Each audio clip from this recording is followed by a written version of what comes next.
drafting the arbitration clause to help resolve conflicts. Part of the series, Global Business Law in 20 Minutes with Federico Vasoli.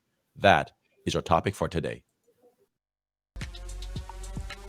Welcome to the Lawyers and Mediators International Show and Podcast by instantmediations.com, where we discuss law and conflict resolution topics to educate both professionals and everyday people. Catch regular episodes on YouTube, the Instant Mediations app, and anywhere you get your podcasts. Just remember, nothing in these episodes constitutes legal advice, so be sure to talk to a lawyer, as cases are fact dependent.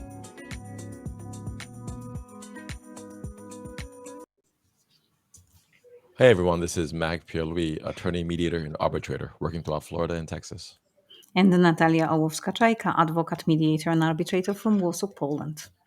And Federico Vasoli, managing partner of the NTV Global with offices in Singapore, Vietnam, and Malta, initially qualified in Italy, where I'm recording this episode from. I'm back to my home country for a few days, and it's great to be back. Awesome. All right, good to see you, Federico. Good to see you, Natalia, as always.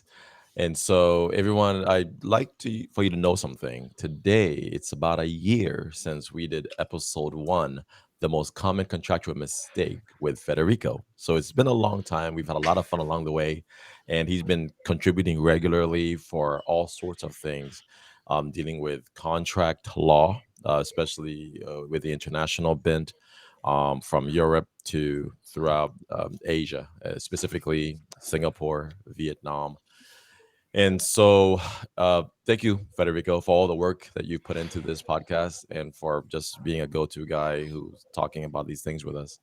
Wow. I just wanted to say that because I was looking through, some of the videos, and I see that the episode 1 was actually a year ago.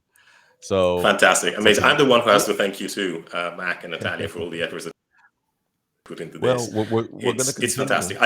I also watch other contributors' podcasts. So hats off to everybody that is contributing to this program, because it's fantastic. I learn a lot from everybody, from family law to mediation and many other topics that I'm not really familiar with.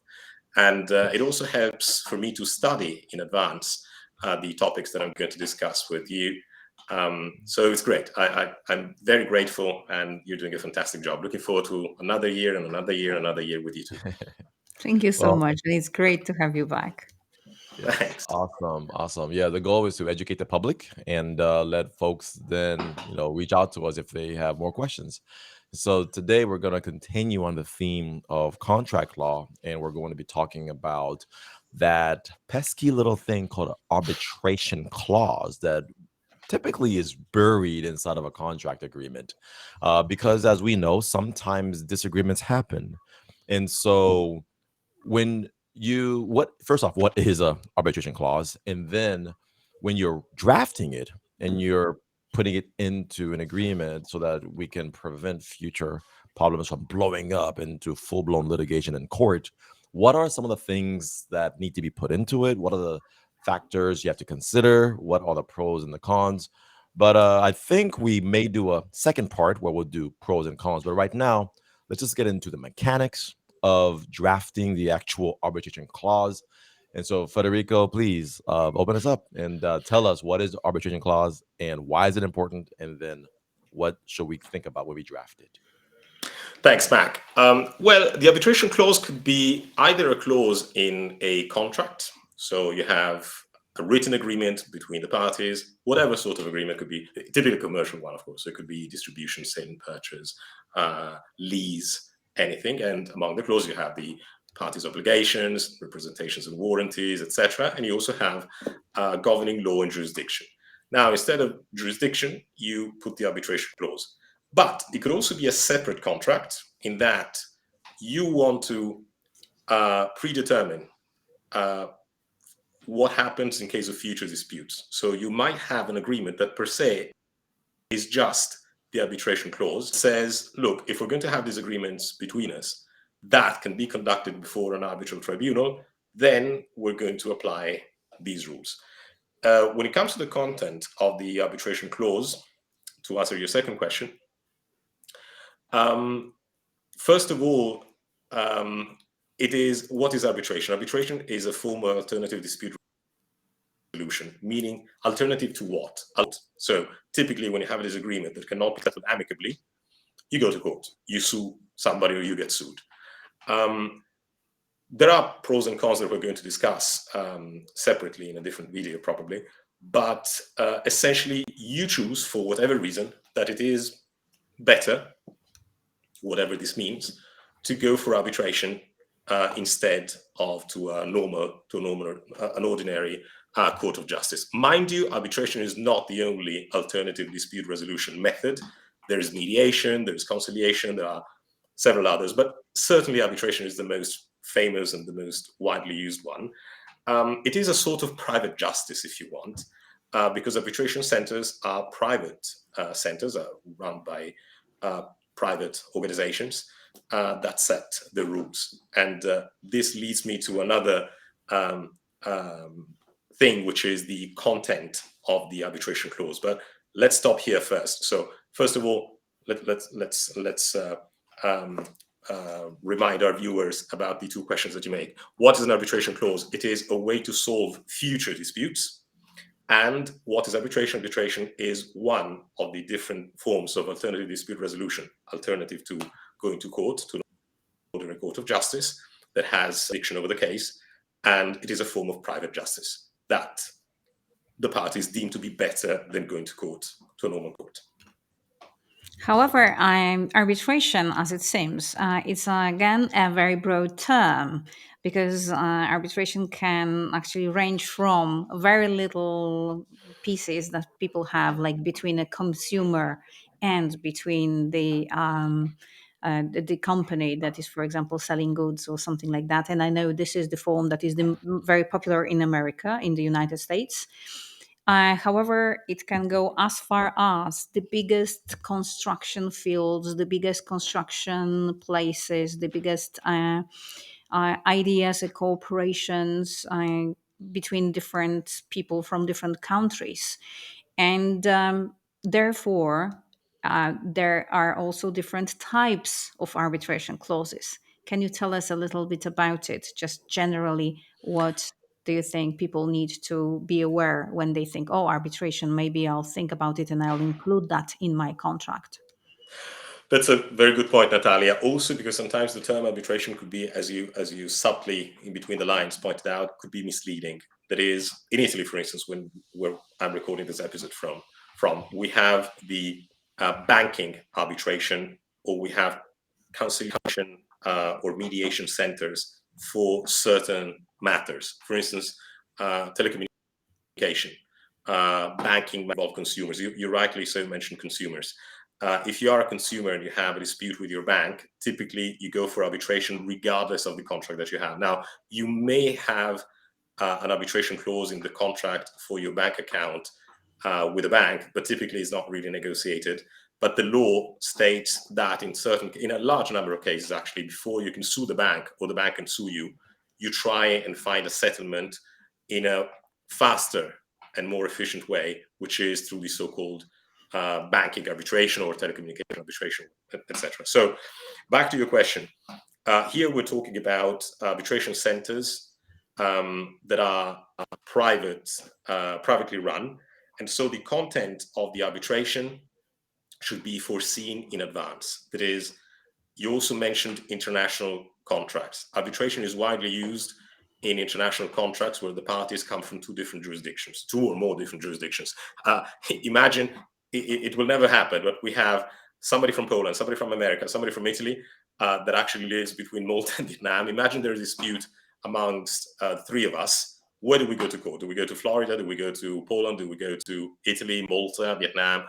Maybe we could choose and go for arbitration because it's a more neutral instrument and it is more effective. Because even if, I'm touching on one of the pros of arbitration that we're probably going to cover in another episode, but one of the pros of arbitration is that there are the vast majority of countries around the world, of jurisdictions around the world, are part of the New York Convention, which is a convention signed in New York, whose parties recognize automatically the validity of an arbitral award. An award is like a sentence, okay? It's just the different term. The jargon is, the legal jargon calls it award, but it's like a sentence. So if you want to enforce an arbitral award, let's say, that was issued by an arbitral center in Italy, and you want to have it implemented, you want to have it enforced in, say, Poland, if both Italy and Poland are signatories to the New York Convention, then what I need to do in this example is I go to the competent court in Poland to have the Italian arbitration enforced in Poland, and that's it. There is no analysis of the merit of the case. So what the parties need to do when it comes to drafting the clause is to determine the rules of arbitration. There are two steps. One, or almost purely theoretical, which is the parties define everything. They choose the rules. They say that one of us is the arbitrator, that the location of the arbitration would be, I don't know, Mac's office in Florida, that the procedure will follow the civil procedure of Poland, and that the language would be Italian and whatnot. It would be very messy, and essentially we would have to write down an entire civil procedure code from scratch. So the other solution, which is the widely adopted one, is to choose from existing arbitration centers and say, okay, for this type of case, we should go for arbitration to, I don't know, Stockholm in Sweden, which is widely used, or London, or Singapore, etc. We should apply, I don't know, Polish law, substantive Polish law. We should run the arbitration in English, etc., etc. So essentially, in the arbitration clause, you define the rules. Why is it important to define it in advance? Because evidently, the moment you have a dispute, the party that doesn't want to go to court and doesn't want to run the dispute will do everything in his power to avoid agreeing on the rules, to drag the case.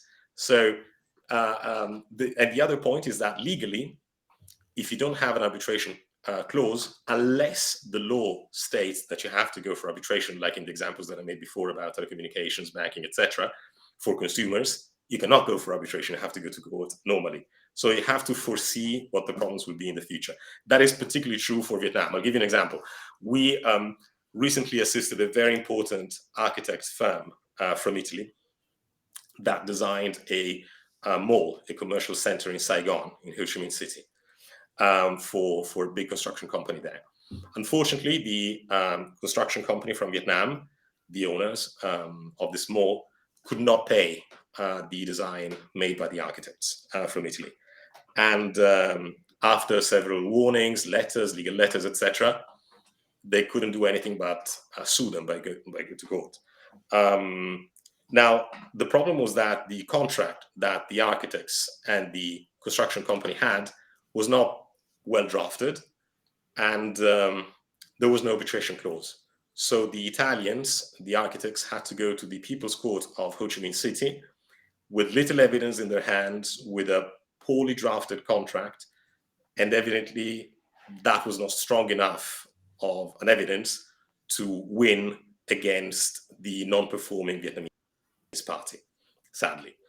So back to episode 1, probably a year ago, of our series, always have a properly written agreement in the first hand, and ideally have an arbitration clause if it makes your life easier.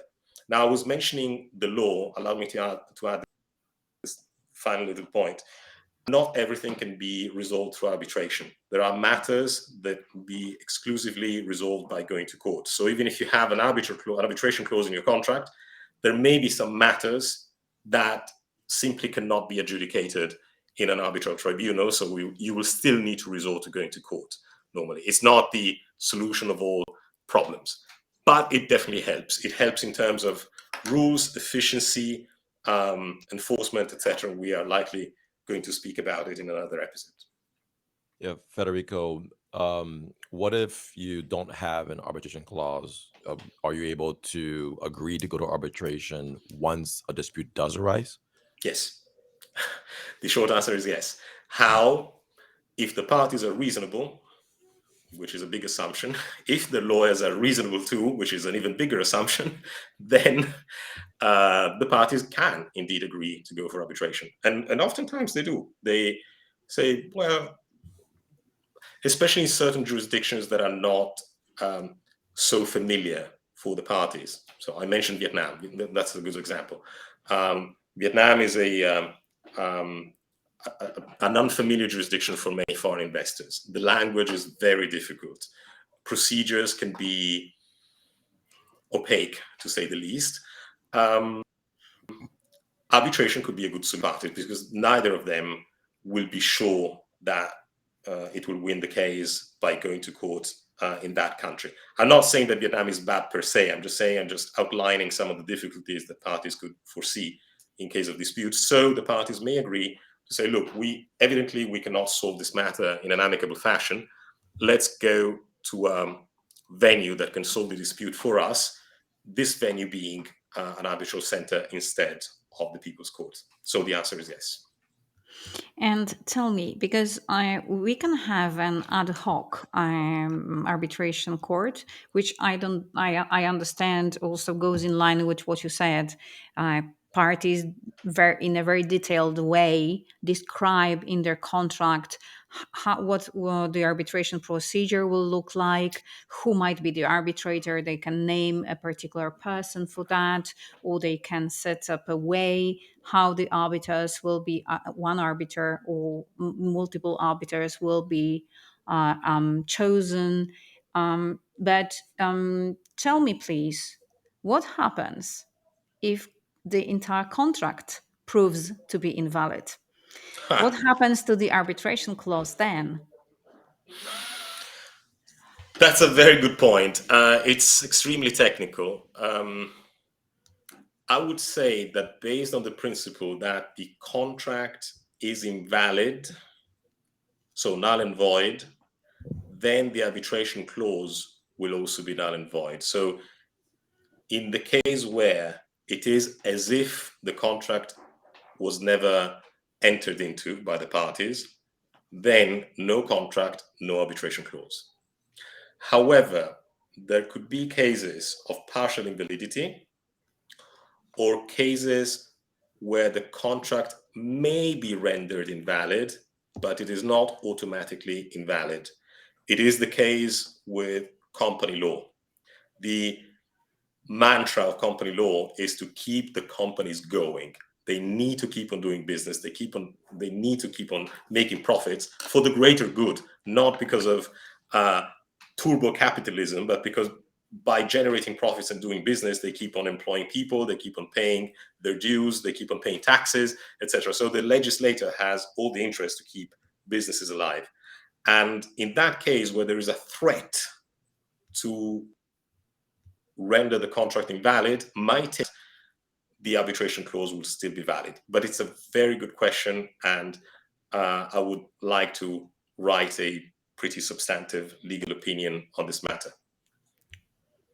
So could you speak a little bit about, I think you described it as multi-step clauses. Mhm. We were talking Yes. before the recording. Yeah. Go into that a little bit about when and what situations you might decide, okay, if this happens, we're going to go to this jurisdiction. If this happens, we're going to go to this. Go ahead. Yeah. Okay.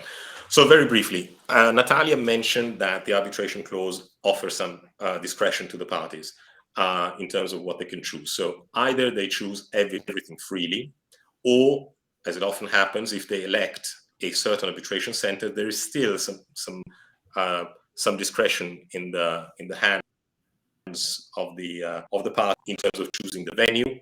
If you choose an arbitration center, that doesn't necessarily mean that the seat of the arbitration. You can choose to go to follow the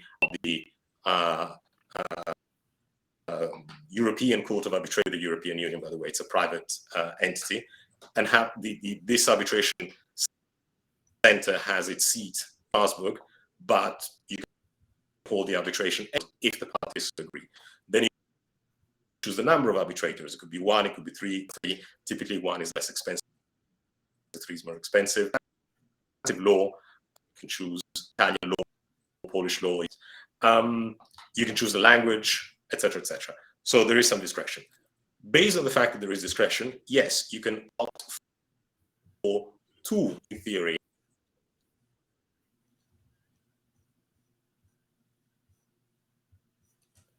All right, so Federico should be back in a second. Sometimes we have a little bit of technical difficulty when we are sometimes 2 or 3 different continents in the world. doing these podcast recordings. But as soon as he comes back, we will continue on with him. And Natalia, did you want to, if he doesn't come back, and close us out? Yes, what I wanted to say, and what proves to be quite important about the arbitration clauses, as our viewers and listeners perhaps already noticed, a lot of things in them are pretty technical. What it means and what is that you might really need lawyers to help you with it, but it's worth it. And this is what we're going to talk about in the next episode. However, please remember with the arbitration clause, even reviewing the work of the lawyers that worked for you, please make sure that you inserted which arbitration court is going to judge it, to have the case to administer. Then, what sort of rules will apply to this arbitration? Then, what will be the language? How many arbiters? If it's not already subject to the particular rules of the particular courts, then any other things you might consider important, like, for example, certain characteristics of the arbitrator. If you have a construction contract, maybe you want them to be specializing in the construction law. Lots to talk about, and I'm looking forward to the next episode with Federico on it. And having said that, stay safe until the next time. All right, guys, we'll be back with part two, pros and cons of these arbitrations. All right, check us back out. Okay, take care. Until next time.